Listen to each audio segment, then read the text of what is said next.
ఈరోజు ఈ పత్రికా సమావేశానికి వచ్చిన మన ముఖ్య అతిథి అన్న మాజీ మంత్రివర్యులు, అలాగే ప్రస్తుత సూర్యాపేట ఎమ్మెల్యే జగదీష్ రెడ్డి గారు, అలాగే party general secretary Jadar Balananda గారు, మైటా ఫౌండర్ అండ్ ప్రెసిడెంట్ మన తిరుపతి గారు, అలాగే MAITA vice president and BRS founding ప్రెసిడెంట్గా పనిచేసిన చిట్టిబాబు గారు, అలాగే మిగతా మైటా సభ్యులు, అలాగే బీఆర్ఎస్ నాయకులు అందరికి కూడా, మీడియా మిత్రులందరికీ కూడా స్వాగతం. నేడు ముఖ్యంగా ఈ పత్రికా సమావేశం ఏర్పాటు చేయడానికి కారణం ఏంటంటే, గతంలో ఎల్కతుర్తిలో సభలు నిర్వహించినప్పుడు కేసీఆర్ గారితో ముఖ్యంగా మేము అడిగింది ఏంటంటే, ఎన్ఆర్ఐలు ఈ తెలంగాణ వ్యాప్తంగా ఏదైతే మనం విజయోత్సవాల సందర్భంగా చేసుకుంటున్నామో, ఎల్కతుర్తిలోనే కాదు, తెలంగాణలోనే కాదు, ఇది ప్రపంచవ్యాప్తంగా ఎన్ఆర్ఐలు అందరూ కూడా ఉద్యమం సమయం నుంచి ఉన్నారు కాబట్టి ఈ సభలన్నీ మనం బయట కూడా చేసుకోవాలి అన్ని దేశాలలో అని చెప్పినప్పుడు, వెంటనే లాస్ట్ ఇయర్ మేము డాలస్ నగరంలో గొప్పగా జూన్ 2 సందర్భంగా పార్టీ ఆవిర్భావ సందర్భంగా కూడా 25వ ఉత్సవాలు, అలాగే తెలంగాణ ఫార్మేషన్ డే కూడా ఘనంగా జరుపుకోవడం జరిగింది.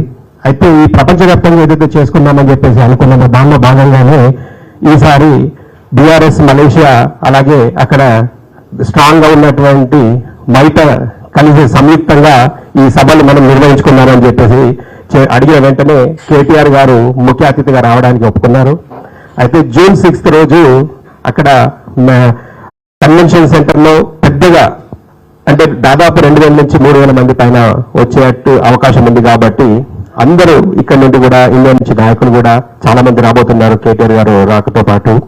అయితే ఈరోజు దానికి సంబంధించి ఒక ఫ్లైయర్ రిలీజ్ చేయడానికి ఒక కార్యక్రమం చేపట్టుకుందామని చెప్పేసి అడగగానే అన్నగారు వెంటనే ఒప్పుకున్నారు. థ్యాంక్ యూ జగదీష్ అన్న గారు.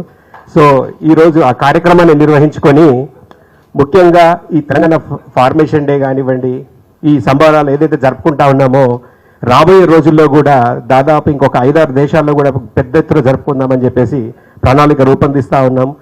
దానిలో భాగంగానే ఈ సంవత్సరం మలేషియాలో చేస్తూ ఉన్నాం. అలాగే రాబోయే రోజుల్లో యూకేలో, ఆస్ట్రేలియాలో, న్యూజిలాండ్ కానివ్వండి, అట్లానే గల్ఫ్ కంట్రీస్లో మిగతా అన్నింటిలో కూడా ప్రణాళికలు రూపొందిస్తూ ఉన్నాం. దానిలో భాగంగా ఇప్పుడు లాస్ట్ ఇయర్ డాలస్ జరుపుకోవడం జరిగింది, ఈసారి మలేషియా. అయితే గతంలో డాలస్లో జరిగిన కార్యక్రమాన్ని చూసుకుంటే ఈ కొన్ని కాపీస్ కూడా ఉన్నాయి.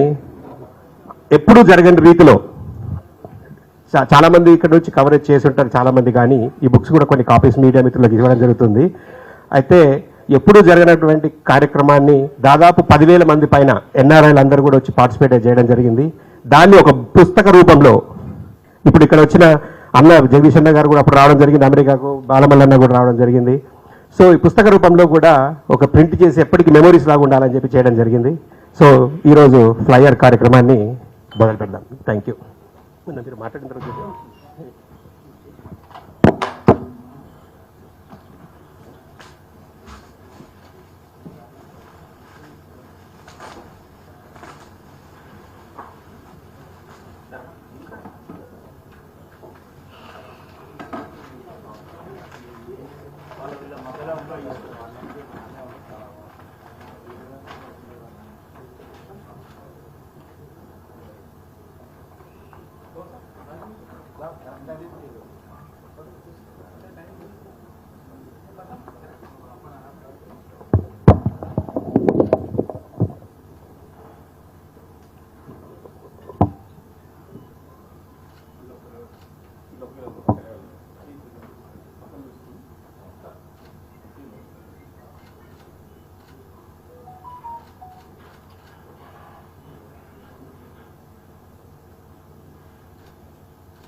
అట్లాగే ఒక్కసారి ఈ డాలస్ సంబంధించిన ఇవి కూడా పట్టుకొని ఒక్కసారి ఇంకొక ఫోటో.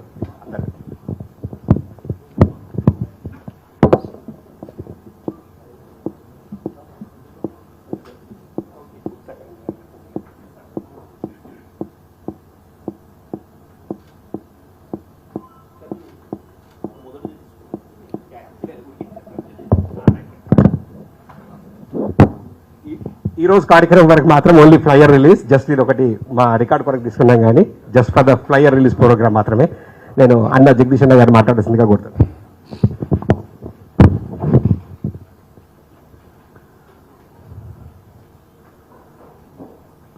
మలేషియాలో జూన్ 6వ తారీఖున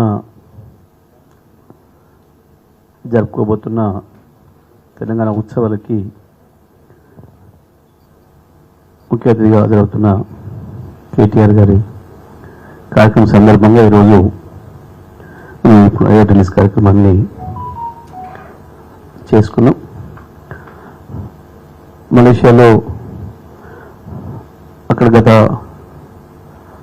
12-13 సంవత్సరాలుగా తెలంగాణ సంస్కృతిని నిలబెడుతూ అక్కడ ఉన్న తెలంగాణ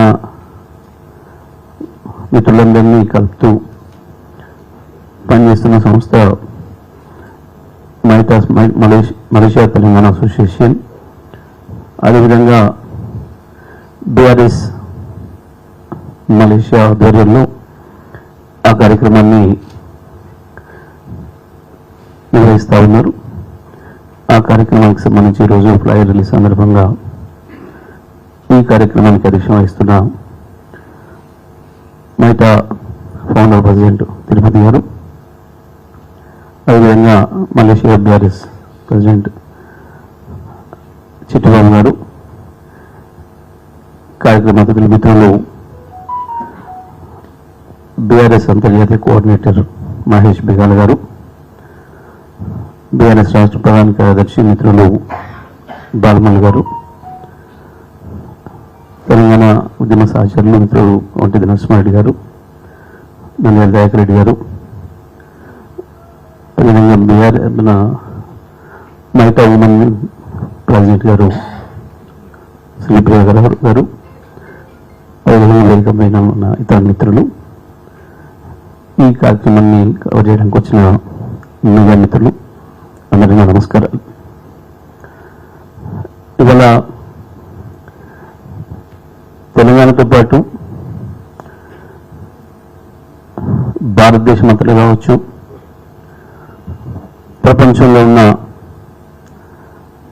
తెలంగాణ వాసులందరికీ కావచ్చు, పదే పదే జ్ఞాపకం వస్తున్న పేరు, పదే పదే ఉచ్చరించుకుంటున్న పేరు కేసీఆర్ గత 2 సంవత్సరాల కాలంలో తెలంగాణలో జరుగుతున్న పరిపాలన, కేసీఆర్ లేని లోటు ప్రజల అనుభవంలోకి వస్తూ ఉంది రోజు రోజుకి.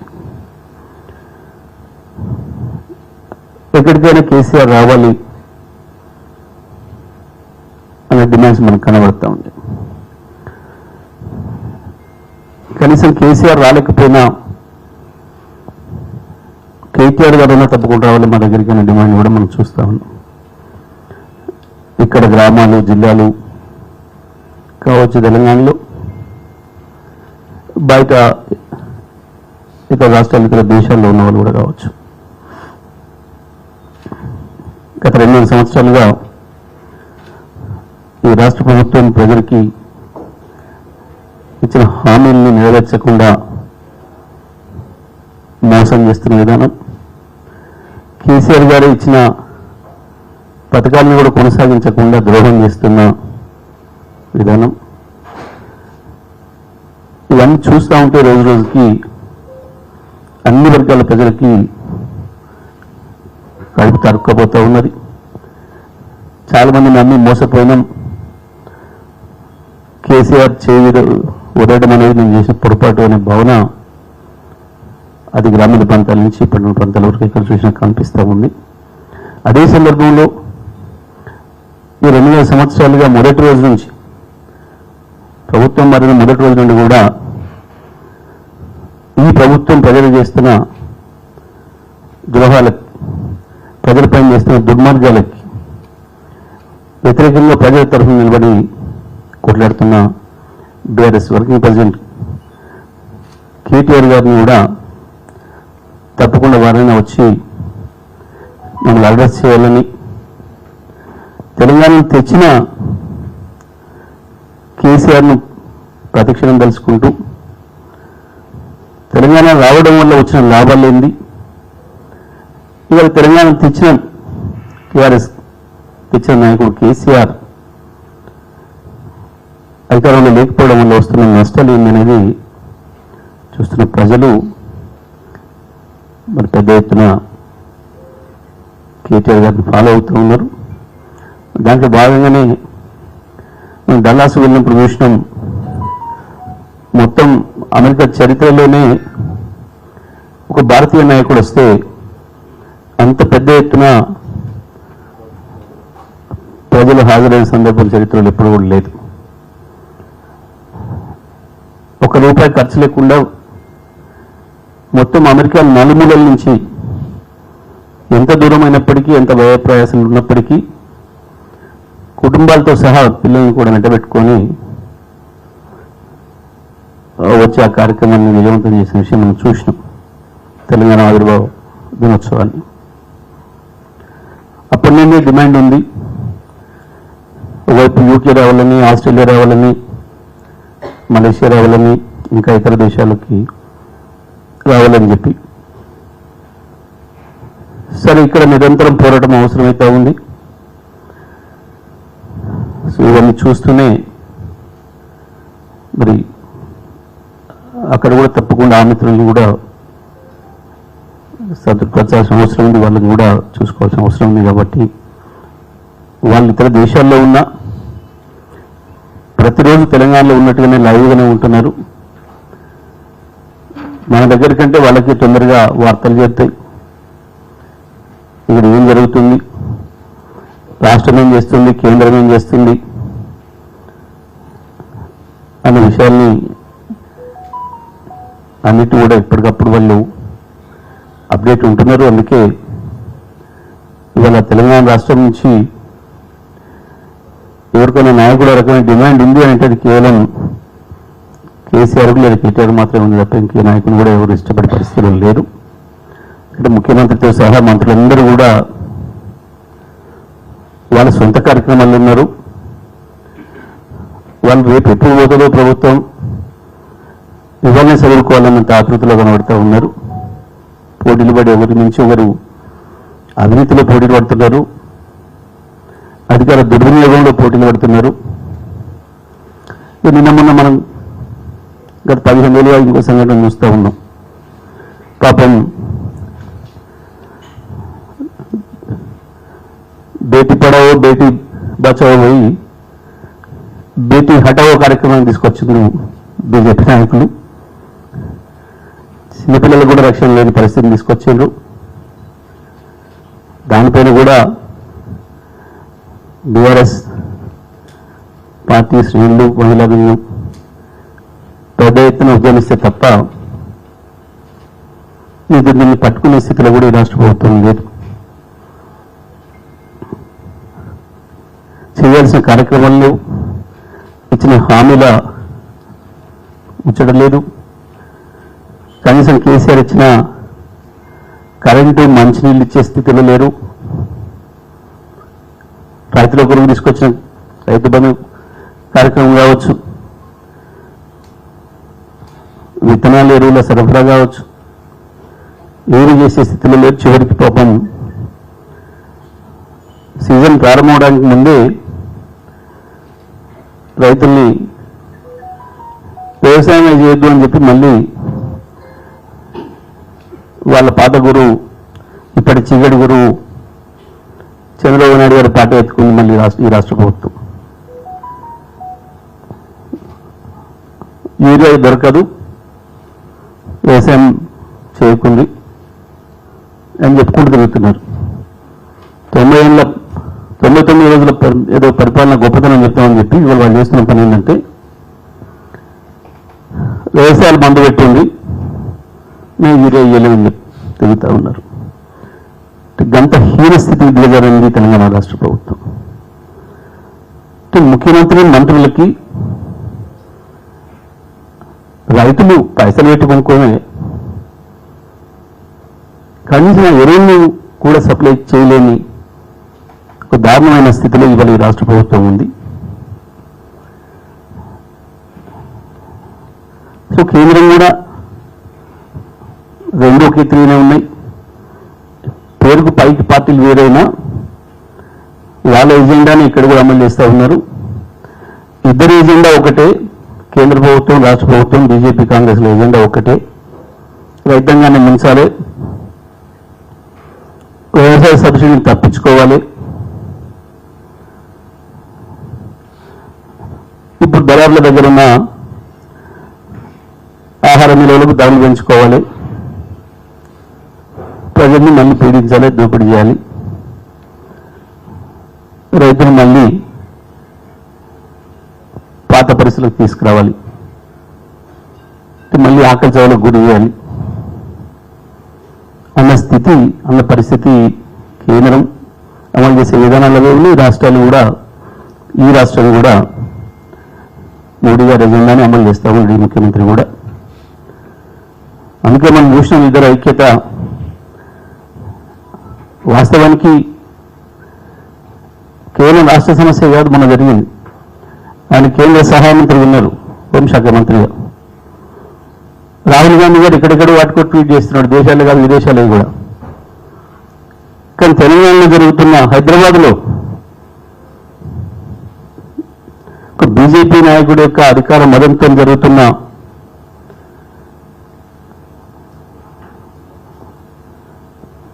ఆడపిల్లల పట్ల జరిగిన దారుణమైన హింస వ్యతిరేకంగా ఇప్పుడు ఒక మాట లేదు, ఏఐసిసి ప్రెసిడెంట్ నుంచి లేదు, పార్లమెంట్లో వాళ్ళ నాయకుడు రాహుల్ గాంధీ నుంచి లేదు, మహిళా నాయకురాలు సోనియా నుంచి కావచ్చు, ప్రియాంక నుంచి కావచ్చు, ఎవరి నుంచి కూడా లేదు. కేవలం రేవంత్ రెడ్డి కాదు, మొత్తం కాంగ్రెస్ పార్టీని తాకట్టు పెట్టినట్టు కనబడతా ఉంది బీజేపీకి. అంత దుర్మార్గంగా రాష్ట్రం కేంద్రం 2 అధికారాలు ఈ రాష్ట్రం యొక్క మహిళల మీద దుర్మార్గం చేస్తుంటే దాన్ని ప్రతిఘటించడానికి నిలబడ్డ ఏకైక పార్టీ బీఆర్ఎస్ పార్టీ మాత్రమే. కేసీఆర్ నాయకత్వంలో ఉన్న బీఆర్ఎస్ అన్ని వర్గాలకు శ్రీరామ రక్ష తప్ప ఇంకొక దిక్కు లేదనేది స్పష్టంగా మనకు కనబడుతున్న వాస్తవం. మరి ఇటువంటి పరిస్థితులలో బీఆర్ఎస్ పార్టీ సైన్యానికి ముందుండి నాయకత్వం వహిస్తున్న కార్యనిర్వాహక అధ్యక్షుడిగా ఉన్న కేటీఆర్ గారిని మరి మలేషియా మిత్రులు ఆహ్వానించడం, వారు 6వ తారీఖు నాడు అక్కడ ఆ కార్యక్రమంలో భాగస్వామి కావడానికి, ముఖ్య అతిథి రావడానికి ఒప్పుకోవడం, దాంతో మనం ఈ కార్యక్రమాన్ని నిర్వహించుకున్నాం. ఈ సందర్భంగా నేను మలేషియాలో ఉన్న తెలంగాణ వాసులందరికీ కూడా విజ్ఞప్తి చేస్తామని, ఈ సందర్భంగా అందరూ కూడా ఆ రోజు పెద్ద ఎత్తున హాజరై మరి కేటీఆర్ గారికి మద్దతు తెలపాల్సిందిగా కోరుతూ సెలవు. జై తెలంగాణ.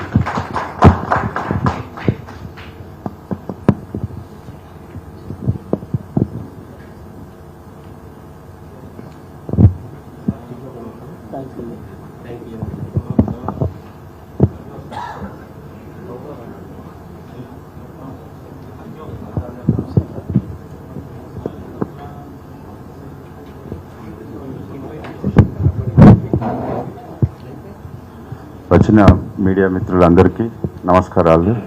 ముఖ్యంగా ముఖ్య అతిథిగా వచ్చినటువంటి మాజీ మంత్రివర్యులు జగదీష్ అన్నకి మరియు world wise coordinator Mahesh Bigala గారికి ధన్యవాదాలు. మేము అడగగానే కేటీఆర్ అన్నతో మాట్లాడి మలేషియా రావడానికి హెల్ప్ చేసినటువంటి మహేష్ బిగాల గారికి మరొక కృతజ్ఞతలు. అండ్ ఈ ఈవెంట్ని సక్సెస్ చేయడానికి వచ్చినటువంటి అందరి మిత్రులకు మరియు మీడియా మిత్రులకు ధన్యవాదాలు. Thank you.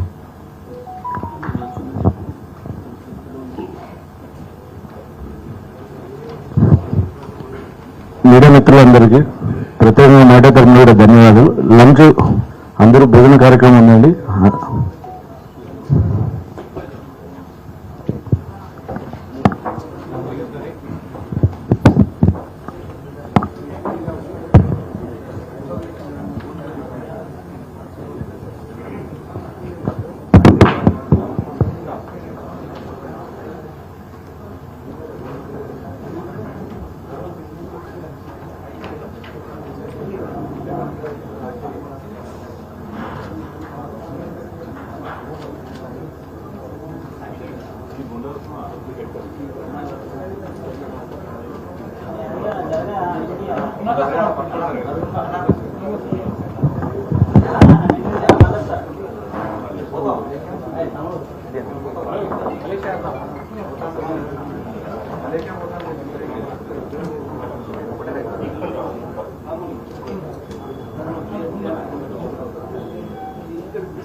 Thank you.